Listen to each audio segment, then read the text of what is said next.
അസ്സലാമു അലൈക്കും. പെരുന്നാൾ ആഘോഷിക്കുമ്പോൾ ഒരിക്കലും പടക്കം പൊട്ടിക്കരുത്.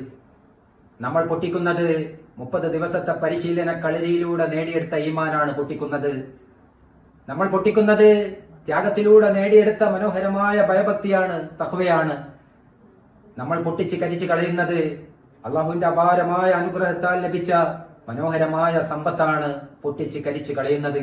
ഈ സമയത്ത് ഏറ്റവും സന്തോഷിക്കുന്നത് നമ്മളല്ല, നമ്മുടെ കുട്ടികളല്ല, നമ്മുടെ ഭാവി തലമുറകളല്ല, നമ്മുടെ കൗമാരങ്ങളല്ല.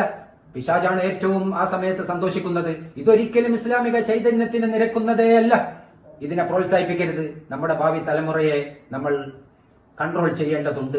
വിശുദ്ധ ഖുർആൻ 2-ാം അധ്യായം 195-ാമത്തെ ആയത്തിൽ പറയുന്നത് വലാ തുൽഖൂ ബിഐദീകും ഇല തഹ്ലുക, നിങ്ങൾ നിങ്ങളുടെ കൈകൾ നാശത്തിലേക്ക് ഇടുകയും ചെയ്യരുത്. വിശുദ്ധ ഖുർആൻ സൂറത്ത് നിസായിലെ 29-ാമത്തെ ആയത്തിൽ പറയുന്നത് നിങ്ങൾ നിങ്ങളെ തന്നെ കൊന്നുകളയരുത്. വലാ തഖ്തുലു അൻഫുസകും,